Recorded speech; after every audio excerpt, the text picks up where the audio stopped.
प्रिय विद्यार्थियों, आदिश परिवार की इस डिजिटल क्लास में आप सबका स्वागत है। और हम लोग आज प्रकाशिकी फिजिक्स में एक यूनिट है प्रकाशिकी, उसका अध्ययन करेंगे। जो प्रकाशिकी यूनिट है वो एक बड़ी यूनिट है और इसको आप ध्यानपूर्वक समझेंगे और इजी बहुत है, लेकिन बड़ी जरूर है लेकिन इजी है। एक बात का आप ध्यान रखिएगा कि जब आप पढ़ने बैठते हैं तो आपके हाथ में पेन और रफ कॉपी होनी ही चाहिए। अगर आप रियल में पढ़ने के लिए बैठे हैं तो रफ कॉपी और पेन तो आपके हाथ में होगा और जो बोर्ड पर है उसे आप नोट डाउन करेंगे, तभी वीडियो लेक्चर देखने का बेनिफिट मिलेगा। अदरवाइज कोई बेनिफिट मिलना मुझे नजर नहीं आता। तो हमारी जो यूनिट है उसका नाम है प्रकाशिकी। और प्रकाशिकी यूनिट जो है ये छठे नंबर पर आती है, यूनिट क्रम में छठे नंबर पर आती है। इस प्रकाशिकी यूनिट के अंदर दो चैप्टर हैं। इस प्रकाशिकी यूनिट में दो चैप्टर हैं। चैप्टरों के नाम, क्योंकि किसी भी यूनिट को करने से पहले उसका थोड़ा सा इंट्रोडक्शन, ज्यादा नहीं थोड़ा सा इंट्रोडक्शन हो जाना चाहिए। तो चैप्टरों के नाम क्या क्या है? पहले चैप्टर का नाम है किरण प्रकाशिकी। किरण प्रकाशिकी, इसके अंदर जो घटनाएं होगी उनके अंदर ज्यामितीय गणित के फॉर्मूलेस हम लोग यूज ले सकेंगे, इसकी चर्चा आगे करेंगे। और दूसरा चैप्टर है तरंग प्रकाशिकी। इनमें मुख्य क्या अंतर है जब हम चैप्टर पढ़ेंगे तभी चर्चा करेंगे। ये दोनों चैप्टर मिलकर के कितना अंक भार रखते हैं? ये दोनों चैप्टर मिलकर के 9 अंक भार रखते हैं। मतलब कितने अंक के प्रश्न आते हैं पेपर के अंदर? वो आते हैं 9 अंक के। 9 अंक के प्रश्न पेपर में आते हैं। 9 अंक का मतलब समझे? 9 अंक का मतलब है लगभग पेपर के अंदर 16%। और पेपर में 16% एक बड़ी वैल्यू है, प्रतिशत में देखिए बहुत बड़ी वैल्यू है। इसलिए इस यूनिट को हम छोड़ के नहीं चल सकते, इसको हल्के में बिल्कुल नहीं ले सकते, क्योंकि इतनी इजी यूनिट और इतने हाई अंक की यूनिट हम कैसे छोड़ दें। तो इसमें कितना प्रतिशत रखता है ये अपना?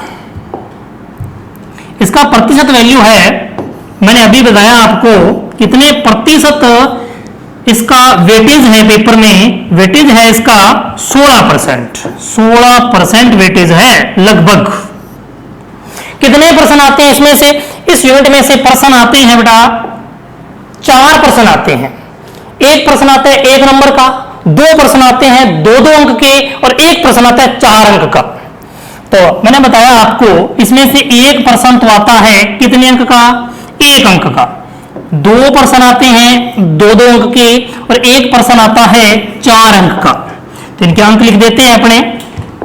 तो एक प्रश्न तो आता है 1 अंक का, और दूसरा प्रश्न 2-2 अंक के आते हैं 2 प्रश्न, और एक प्रश्न मैंने अभी बताया आपको कितने अंक का आता है? 4 अंक का। प्रश्न बहुत इजी आते हैं, प्रश्न बहुत इजी आते हैं।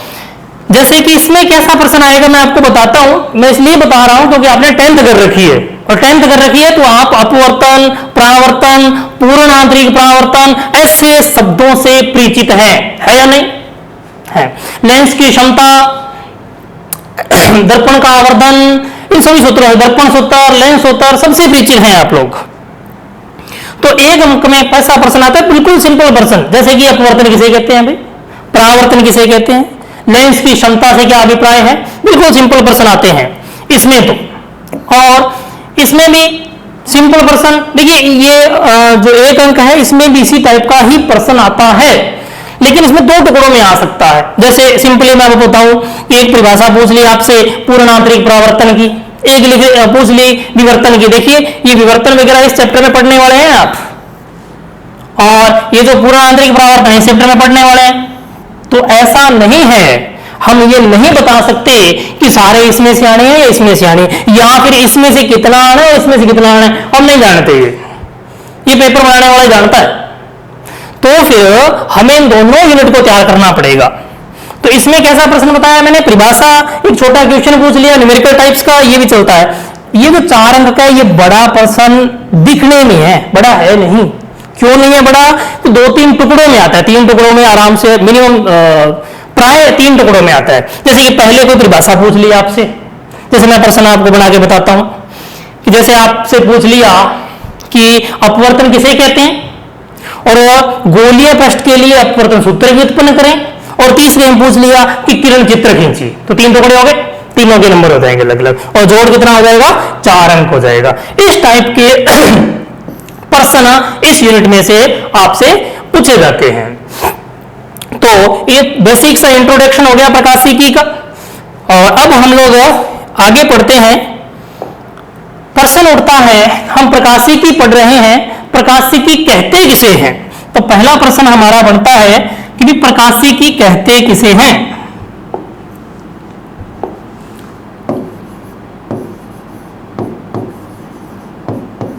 आप नोट करते जाइएगा साथ साथ में अपनी नोटबुक के अंदर, प्रकाशिकी किसे कहते हैं।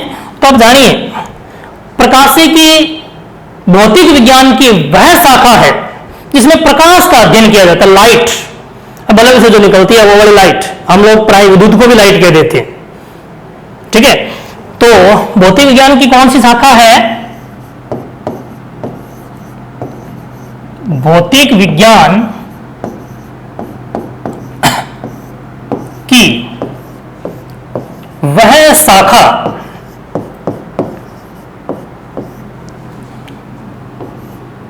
जिसमें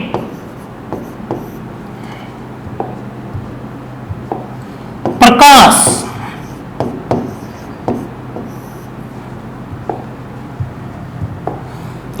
का अध्ययन किया जाता है।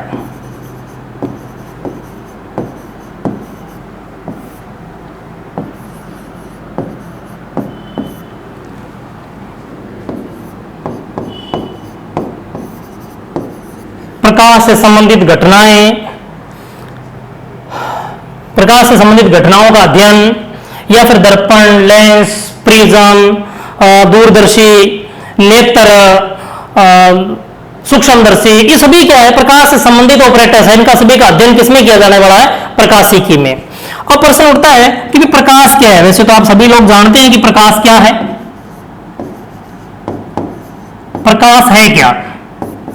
आप सभी जानते हैं, छोटी कक्षाओं में आपने पढ़ा है कि प्रकाश एक ऊर्जा का रूप है। इससे आगे पढ़ते हैं आज हम। प्रकाश क्या है? प्रकाश वो कारक है जिसके कारण हमें ये संसार की रंग बिरंगी वस्तुएं दिखाई देती है, अर्थात दृष्टि संवेदना उत्पन्न होती है, वो प्रकाश है। जैसे आप किसी भी वस्तु को देख रहे हैं तो इसका मतलब है कि वहां से प्रकाश आ रहा है, तभी आपको वस्तु दिखाई दे रही है। तो प्रकाश क्या है? प्रकाश वो कारक है जिसके कारण क्या होती है? दृष्टि संवेदना उत्पन्न होती है।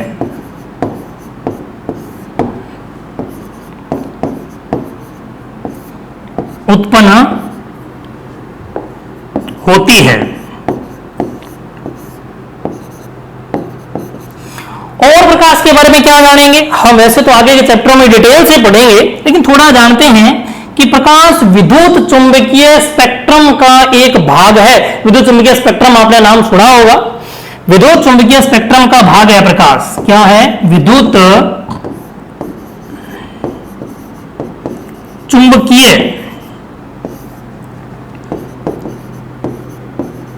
स्पेक्ट्रम का भाग है। ये विद्युत चुंबकीय स्पेक्ट्रम क्या होता है भाई? विद्युत चुंबकीय स्पेक्ट्रम क्या होता है, इसके बारे में थोड़ा सा जान लेते हैं। वैसे तो ये जानना हमारे इस चैप्टर का बिंदु नहीं है, लेकिन फिर भी थोड़ा सा जानते हैं इसके बारे में, क्योंकि हमारा जो तरंग प्रकाशिकी है आगे वाला चैप्टर, उसमें इसकी चर्चा आनी है। तो हम लोग क्या जानने वाले हैं? विद्युत चुंबकीय स्पेक्ट्रम क्या है।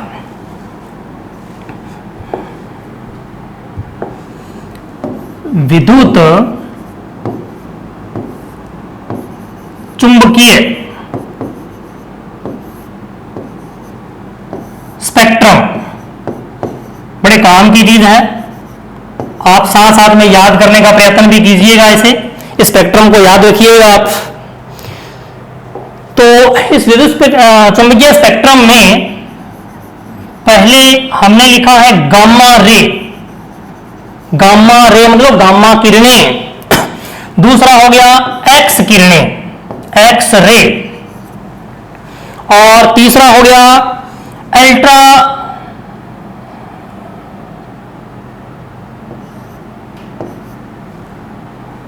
अल्ट्रावायलेट रे, प्रावेगनिक किरणें। और इसके बाद में आएगा अपना कौन आएगा, दृश्य प्रकाश, जिसकी भी चर्चा कर रहे थे, प्रकाश दृष्टि संवेदना वाला। इसके भी आप एक कोड है वो याद अवश्य रखिएगा, वेबज्योर।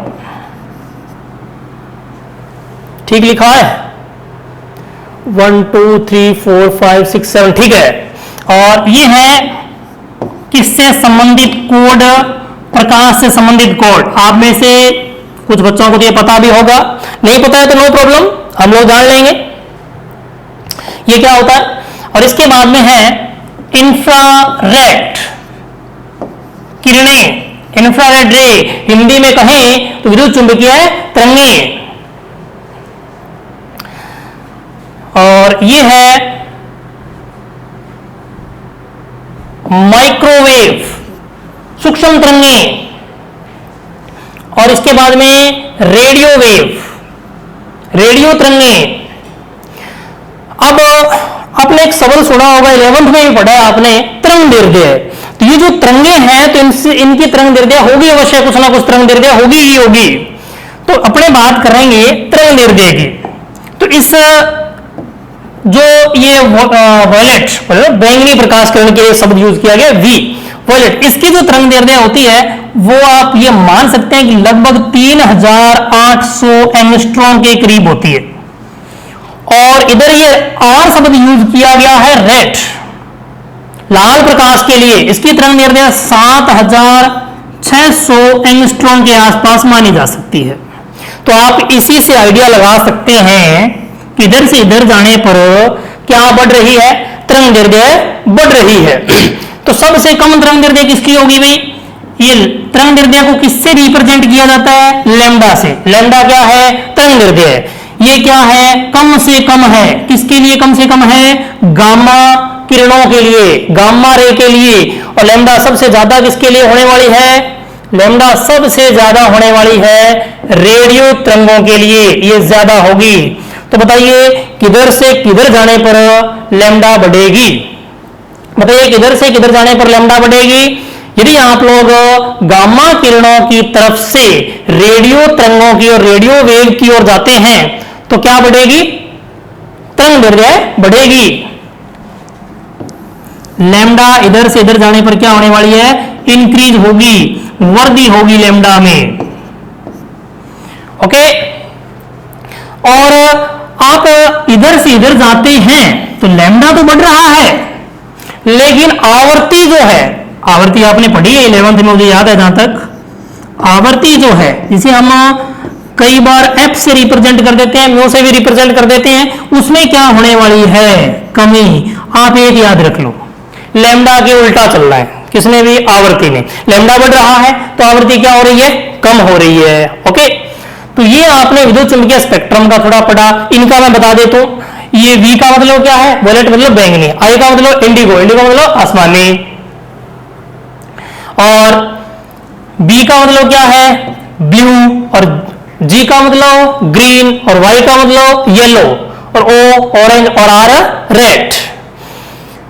अब हमने इसमें देखा कि दो चैप्टर थे, एक था किरण प्रकाशी की और दूसरा था तरंग प्रकाशी की। अब हम कौन सा चैप्टर करने वाले हैं, किरण प्रकाशी की करने वाले हैं। तो चैप्टर का नाम है किरण प्रकाशी की।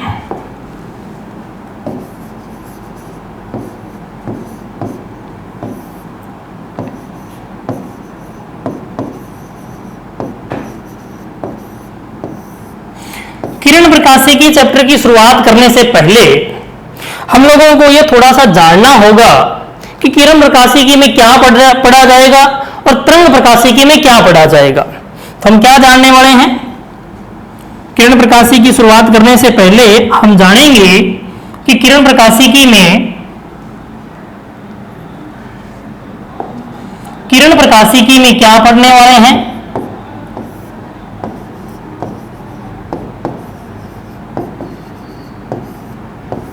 और तरंग प्रकाशिकी में क्या पढ़ने वाले हैं?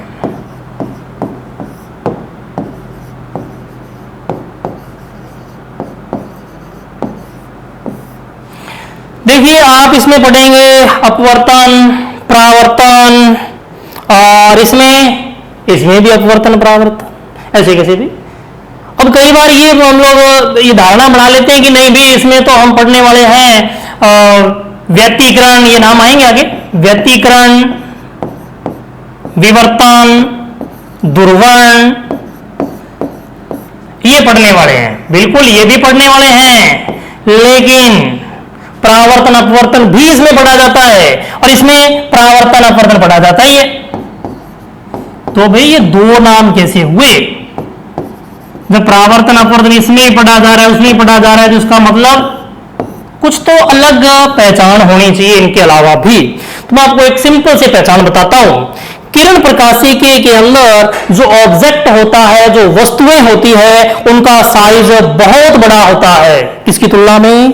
तरंगदैर्ध्य की तुलना में। अब देखिए, थोड़ी देर पहले आपने पढ़ा था, क्या पढ़ा था आपने पढ़ा था कि तरंगदैर्ध्य जो है वो एंगस्ट्रॉम कोटि की है।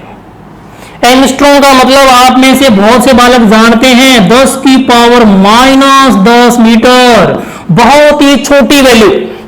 जबकि इसमें मैंने कहा ऑब्जेक्ट, मतलब वस्तुओं का साइज। वस्तुएं कौन सी भाई? वस्तुएं जैसे कि मान लो दर्पण, जानते हो दर्पण, लेंस और प्रिज्म और सूक्ष्मदर्शी, दूरदर्शी, सभी वस्तुएं, ये इनका साइज बहुत बड़ा है। किसकी तुलना में? एंगस्ट्रॉम की तुलना में। तो इन सबका जो अध्ययन है वो किसमें किया जाने वाला है? किरण प्रकाशिकी में किया जाएगा। और इधर इसका उल्टा, मतलब इसमें जो ऑब्जेक्ट होगा, जो वस्तुएं होगी, जिनका हमें स्टडी करना है, अध्ययन करना है, उनका साइज छोटा होगा। अब प्रश्न उठता है कितना का छोटा होगा भाई? तरंगदैर्ध्य कोटि का होगा, मतलब 10 की पावर -10 मीटर, या इससे थोड़ा छोटा, इससे थोड़ा बड़ा, इसके लगभग इसी रेंज में होगा। जैसे आपको बता दूं मैं, स्लिट, ये हम इस चैप्टर को शुरू करेंगे तब पढ़ेंगे। स्लिट जिरी होगी, जिरी बोलते हैं इसको हिंदी में। जिरी कैसे बनती है मैं आपको बता दूं। मान लीजिए आपके पास एक कांच की शीट है, इसको आपने एकदम काला कर रखा है, ब्लैक कलर दे रखा है आपने इसको एकदम पूरे को, और आपने एक ब्लेड लिया, ब्लेड समझ गए ना, और आपने क्या किया, ऐसे लाइन खींच दी, तो एकदम पतली सी बारीक सी लाइन बननी है, बहुत बारीक, उसको हम स्लिट कह देंगे। तो इस टाइप की छोटी घटनाओं का जब अध्ययन किया जाना है तो उसको किसमें अध्ययन किया जाना है? तरंग प्रकाशिकी में। इन घटनाओं को हम सामान्यतः ऑब्जर्व करते हैं। इनको हम सामान्यतः ऑब्जर्व कर नहीं पाते क्योंकि इतने छोटे जो अपने पास द्वारक है या फिर बाधाएं हैं, रुकावट है, इतनी छोटी पतली, वो अमूमन होती नहीं है। इनको लैब में ज्यादातर डिजाइन किया जाता है और ये नॉर्मली हमने को देखने को मिलती है। जैसे लेंस, उदाहरण के लिए चश्मा, दर्पण जिसमें अपना चेहरा देखते हैं, प्रिज्म की घटना ठीक है हम लोग नहीं देखते, लेकिन प्रिज्म का मूलतः काम आपने 10th में चित्र देखा था, याद हो तो आपको, ऐसे प्रकाश किरणों को अलग करने वाला ऐसा चित्र तो आपको याद होगा ही होगा, अपनी बुक के शायद फ्रंट पेज पर भी ये चित्र है। तो ऐसा अब 7 रंगों का विभाजन इंद्रधनुष में भी देखते हैं, तो वो भी सामान्यतः घटना में ही आ गया। तो ये सामान्यतः घटनाओं में देखा जाता है, इसे प्राय सामान्यतः घटनाओं में नहीं देखा जाता, एक दो उदाहरणों को छोड़ दें तो चलिए आगे चलते हैं। तो इसके बाद में क्या आएगा? इसके बाद में हम अध्ययन करेंगे किरण प्रकाशिकी के अंदर परावर्तन का। किसका अध्ययन करने वाले हैं हम लोग? परावर्तन का। परावर्तन के बारे में आप पहले से जानते हैं, 10th में आपने पढ़ रखा है इसे, तो इसकी हम बहुत ज्यादा से चर्चा नहीं करेंगे, सिंपली बात कहेंगे परावर्तन है क्या। जैसे कि परावर्तन इससे हो रहा है तब मुझे ये दिखाई दे रहा है, और इससे परावर्तन नहीं होती मुझे दिखाई भी नहीं देगा। तो ये कैसे हो रहा है? बल्ब से प्रकाश आ रहा है, इसके ऊपर गिरा और यहां से प्रकाश मेरे नेत्र में आया तो ये मुझे दिखाई दिया। अब डेफिनेशन बनाते हैं इसके आधार पर। एक माध्यम से प्रकाश ये दूसरा माध्यम हो गया ना, एक माध्यम से प्रकाश दूसरे माध्यम के पृष्ठ पर गिरता है, उस माध्यम के अंदर जाने की बजाय वहां से टकराकर उसी माध्यम में वापस लौट आता है। ये घटना क्या कहलाती है? परावर्तन। परिभाषा मैं दोबारा बोल देता हूं, जब कोई प्रकाश किरण एक माध्यम में गति करते हुए दूसरे माध्यम की सतह पर आपतित होती है और उस दूसरे माध्यम की सतह से उसी माध्यम में, जिस माध्यम से गति करती आई थी ना, उसी माध्यम में वापस लौट आती है, ये घटना क्या कहलाती है? परावर्तन। तो डेफिनेशन तो आपने सुन ली, आप स्वतः लिखिएगा।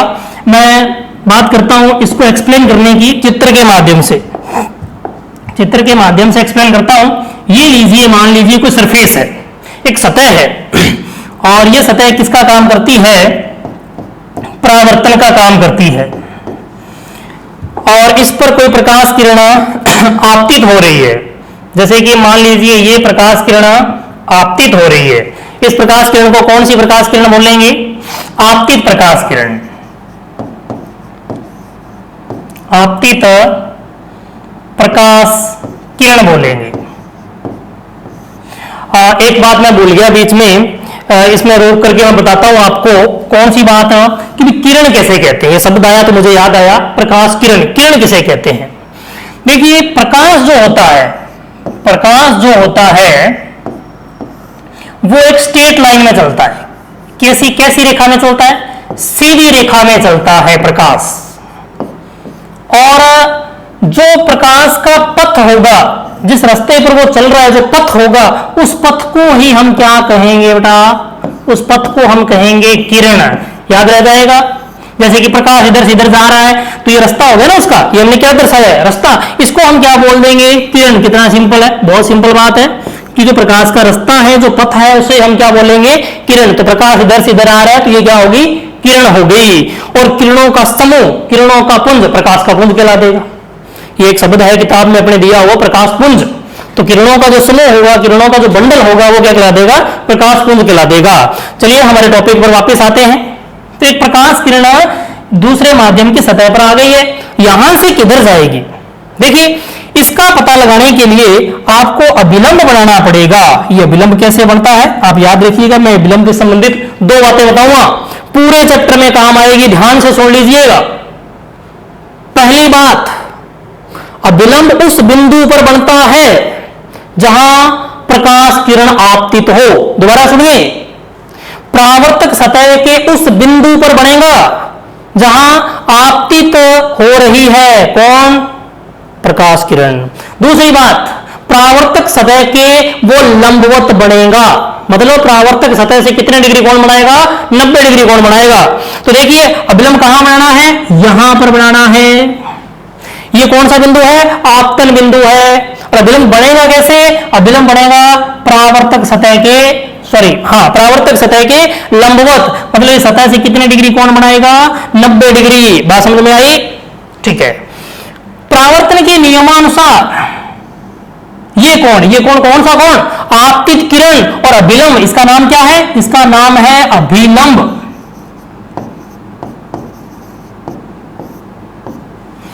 अभिलंब और आपतित किरण के मध्य बना कोण आपतन कोण कहलाता है। कौन सा कोण? आपतन कोण, जिसको किससे रिप्रेजेंट कर देते हैं? आई से। तो परावर्तन के नियमानुसार परावर्तित प्रकाश किरण भी उतना ही कोण बनाएगी, कितना? जितना आपतित प्रकाश किरण ने बना रखा है। प्रश्न उठता है किससे? अभिलंब से। किससे बनाएगी? अभिलंब से बनाएगी। तो ये कोण कितना होगा? ये कोण होगा आर। क्या बोलेंगे इसको? परावर्तन कोण बोलेंगे। क्या बोलेंगे इसको? परावर्तन कोण बोलेंगे। तो अभिलंब कैसे बनेगा ये याद रख सकते हो। समतल सतह हो, गोलीय सतह हो, अनियमित सतह हो, कैसी भी सतह हो, अभिलंब के संबंधित दो बातें हमेशा लागू होगी। कौन सी? आपतन बिंदु पर बनेगा और दूसरी सतह के लंबवत बनेगा। तो आपने पहला नियम देखा किसका? परावर्तन का फर्स्ट रूल क्या देखा कि आपतन कोण आई और परावर्तन कोण आर क्या होंगे, आपस में बराबर होंगे। मैंने शॉर्टकट लिखा है, ध्यान से नोट्स बनाते समय आप इस बात को मेंशन कीजिएगा कि परावर्तन के नियम हेडिंग और फिर लिखेंगे कि परावर्तन के नियम में पहला लिखेंगे आपतन कोण आई व परावर्तन कोण आर क्या होते हैं, बराबर होते हैं। आई किस किस के मध्य कोण है, मैं पुनः बोल रहा हूं, याद रखिएगा। मैंने देखा है बहुत से बालक इस कोण को आई लिख देते हैं, ऐसी गलती मत करिएगा। दूसरा नियम क्या है, देखिए दूसरा नियम बहुत सिंपल नियम है। ये कहता है कि आपकी जो आपतित किरण है, कौन सी किरण, आपतित किरण और अभिलंब है, आपतित किरण और अभिलंब, और तीसरा परावर्तित किरण, कौन सी किरण, परावर्तित किरण, ये तीनों एक ही तल में होते हैं। इनका तल क्या होता है, समान होता है। इसका क्या मतलब है, इसके मतलब को समझिए। ये हो गया मान लीजिए परावर्तक सतह, ये हाथ जो है मेरा ये परावर्तक सतह हो गई, इस पर ये कोई प्रकाश किरण आ रही है ऐसे, और ये हो गया अभिलंब और परावर्तित प्रकाश किरण इधर की ओर नहीं जा सकती, इधर की ओर नहीं जा सकती, ये आएगी एग्जैक्टली इधर की ओर। क्यों, क्योंकि इस हाथ के लंबवत जो ये तल बन रहा है, इसी के अंदर कौन होगा, आपतित किरण होगी, इसी के अंदर कौन होगी, परावर्तित किरण होगी, और इसी में क्या पाया जाएगा, अभिलंब। मैं आपको एक और उदाहरण देता हूं, मान लीजिए समतल सतह है एकदम, आपके पास क्रिकेट की बॉल है, उसे आप फेंकते हैं अगर, तो आप जिस और फेंकते हैं तो सतह से टकराने के बाद उसी दिशा में आगे बढ़ती है ना। देखिए ध्यान दीजिए, इसमें मैंने ये बोला है कि सतह समतल है, ऐसे नहीं है, ऐसे तो आप इधर चली जाएगी, ठीक है ना। तो उस स्थिति में आपतित और अभिलंब और परावर्तित का तल भी ऐसी तिरछा हो जाता है। तो ये हो गया परावर्तन के बारे में। तो ठीक है, आज के लिए इतना पर्याप्त है।